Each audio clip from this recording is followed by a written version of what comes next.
Hi, I'm Sidney Kirkpatrick, author of Edgar Cayce, An American Prophet, a biography on this incredible psychic, Edgar Cayce. I'm here in Virginia Beach at Cayce World Headquarters, the Association for Research and Enlightenment. What most excites me on this trip is to visit our new building. And in the new building is the new Cayce Vault. We're going to go look inside. First, though, all visitors got to stop here, the Visitor Center. Let's take a look. Before you go in, you got to notice our association motto at the top of the door. It says it all, that we may make manifest the love of God and man.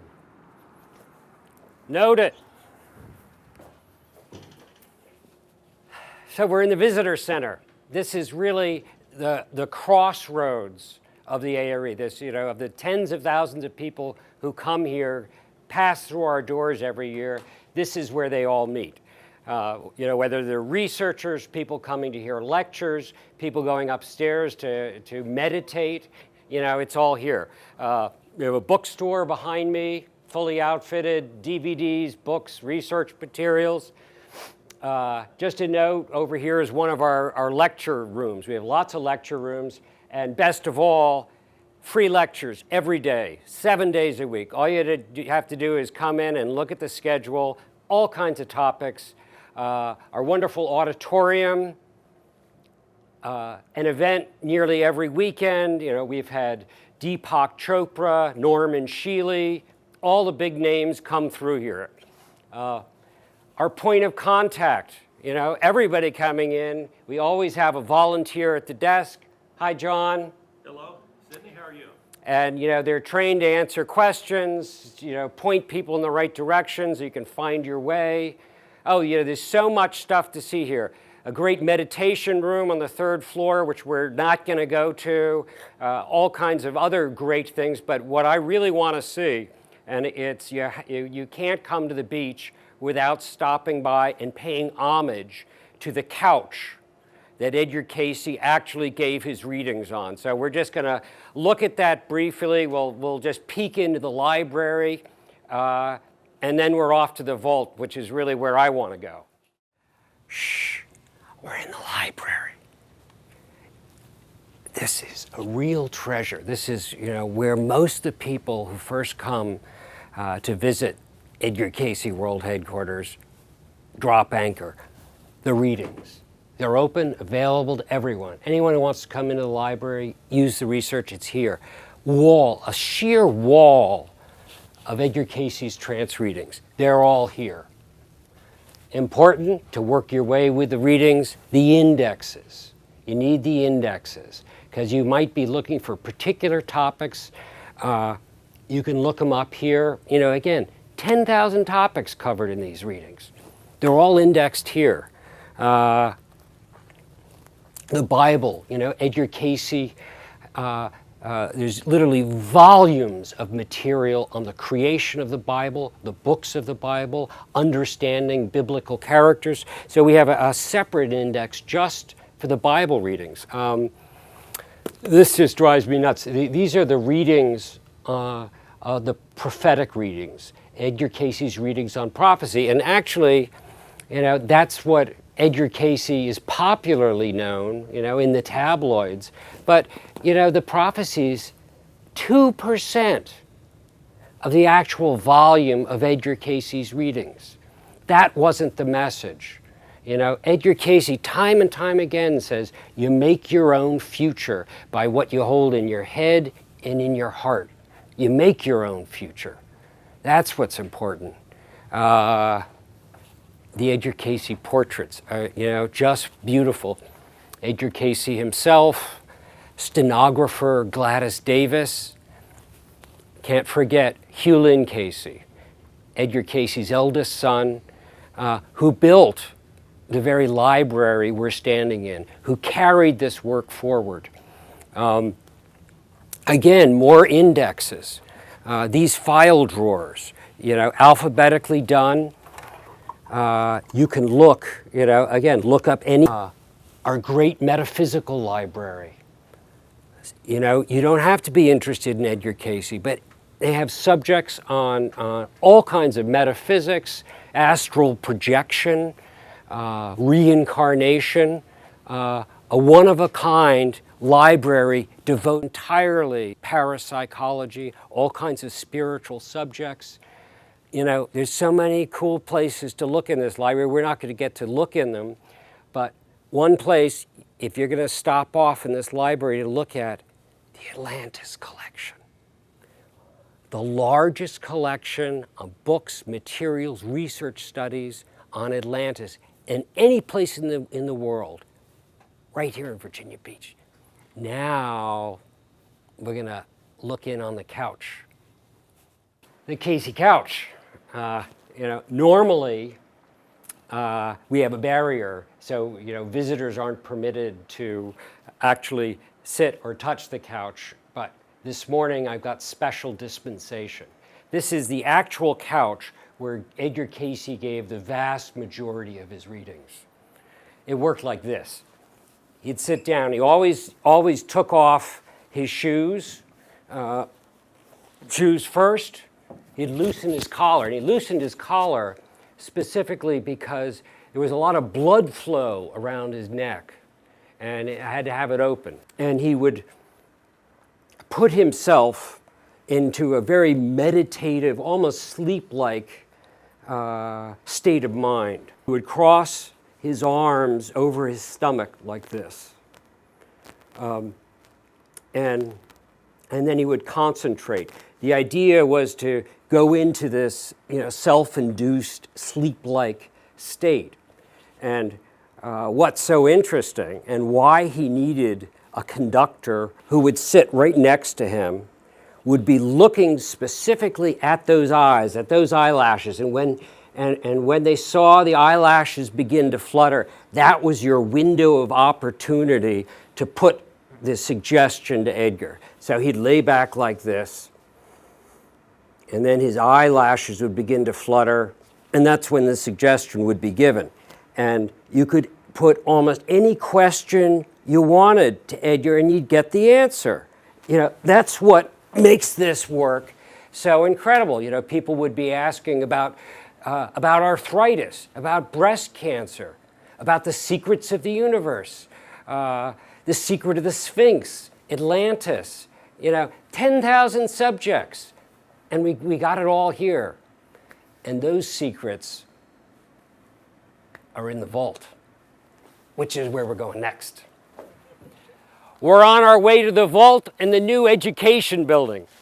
What's so incredible is that this is where the original Cayce Hospital was. This is where the treatments were first perfected, performed, where Cayce gave his readings. That's where he lived and worked, right up here. Today, we have the Cayce Riley School of Massotherapy. We also have Atlantic University and a great health spa. Check it out.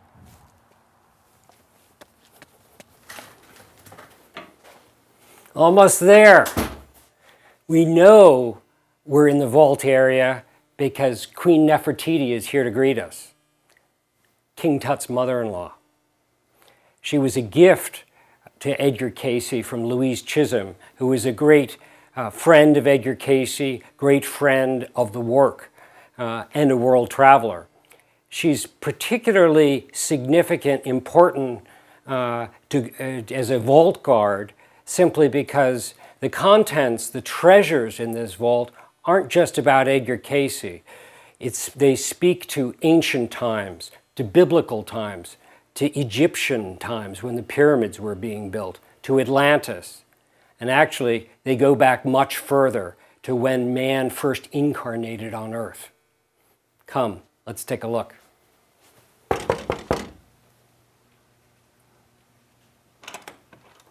Hi, Cindy, we've been expecting you.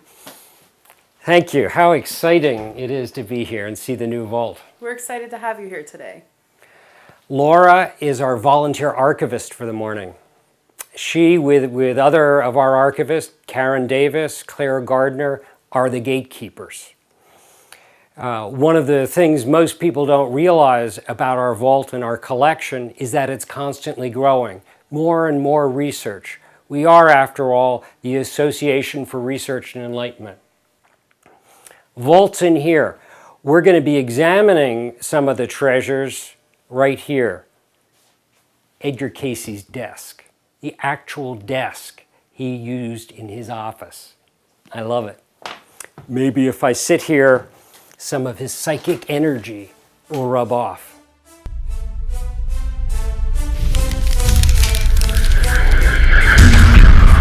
Oh, look who's here. Hello, Claire Sydney. Gardner. How are you, Sydney? Do you live here? I have a bed in the back room. Yes. One of our other volunteer archivists, and what do you tell us what you're looking at? Well, this is the source file key. And if you remember and you look through the readings, you'll see SFK, that's the source file key. We have background information on the readings. For instance, this one of 264, Cayce predicted the future for the beach. That was in 1932. The future for Virginia Beach, which grew up around him. And That's- boy, if we had owned real estate back then. Oh my. Wonderful. And I know these are really important simply because there are so many topics covered in the Cayce readings. 10,000 topics. How are you going to find them? How are you going to figure them? So archivists for years have been indexing these files. That's so right. that's why this documentation is so important. This is a real treasure we're pulling out.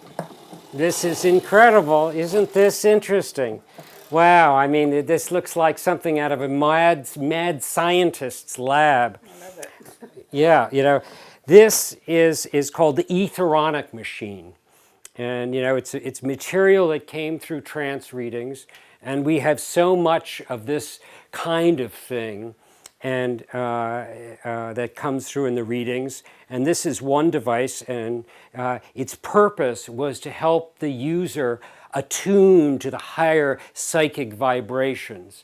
We know from the Cayce readings, the larger Cayce readings on the nature of the universe, electricity, that Cayce was saying that everything in its essence was vibration, that God itself was energy vibrating, and this device was alleged to be able to tap into some of that. And, it's almost a scary looking device. I love this because it comes with different antennae, which one puts in.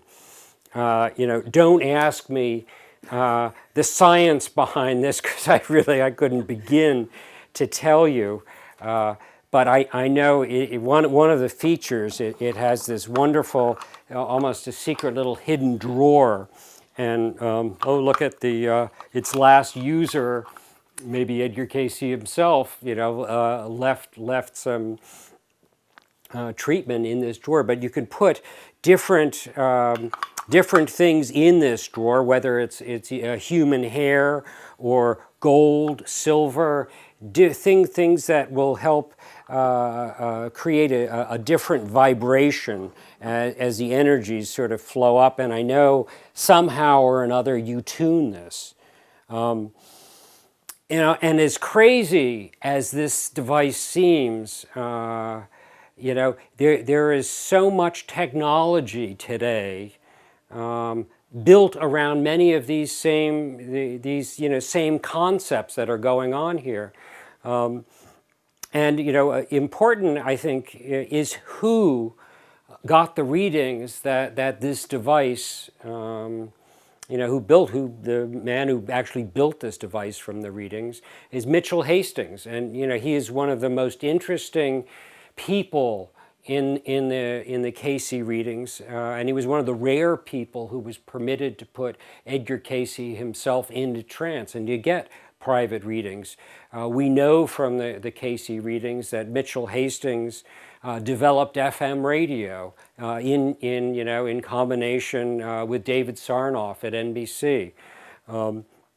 Mitchell Hastings later patented devices which are now used in torpedoes, in radar-guided torpedoes. He eventually became an engineer at IBM.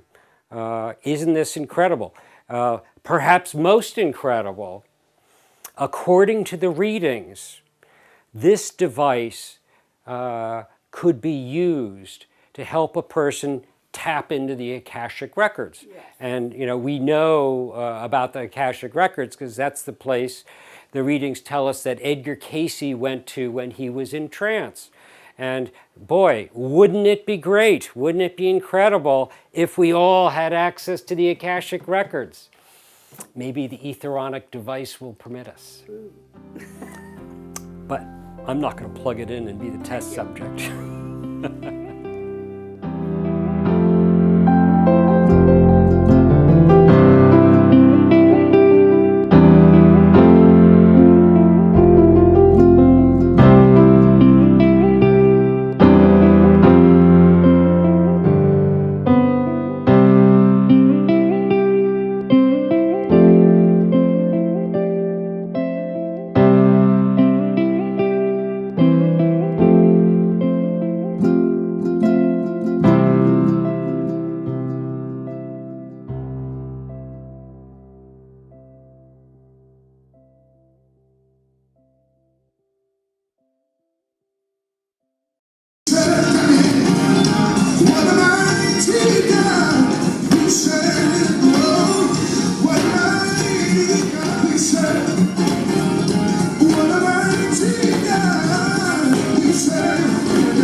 Say what I'm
I'm still here.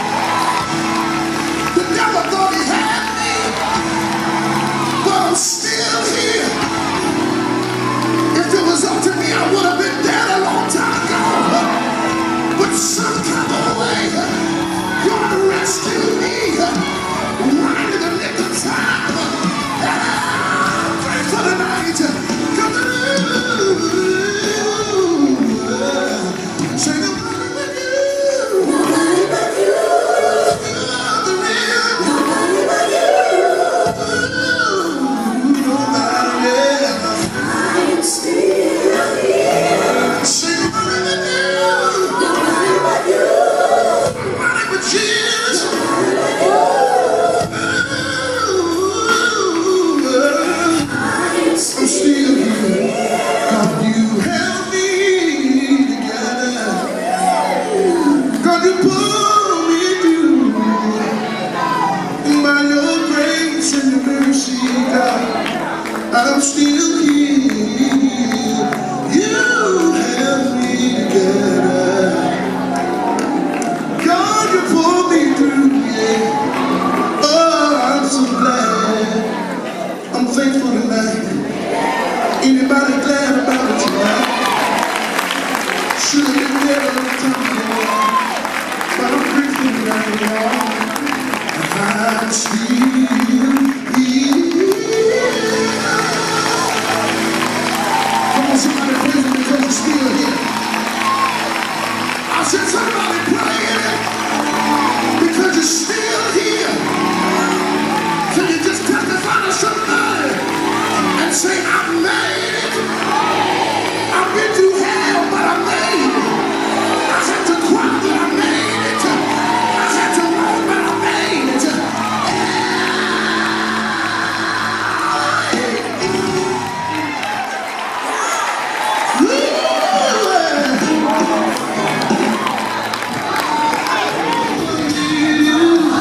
Thank you, Jesus. Put your hand together. Let's go to Mississippi. Please, Jesus. There are no that is evil there. So right now, I'm depending on you. I'm trying everybody else to do it. And thank you to do it for me. Yeah.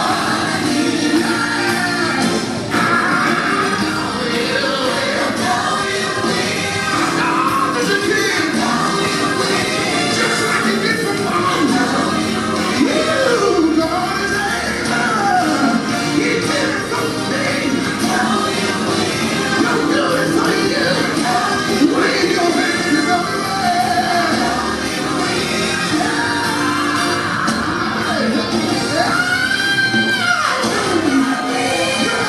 Sit down now.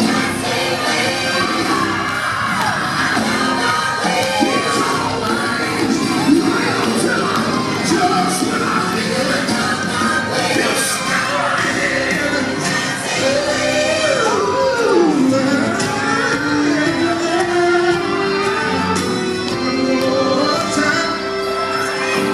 Oh God, I need you. Anybody need him, man? Oh, I need you. I said one more time. I can't make it. I can't take it without you. Oh, Lord, I do. I need you to do it. Can you somebody say one more time? Tell them, say,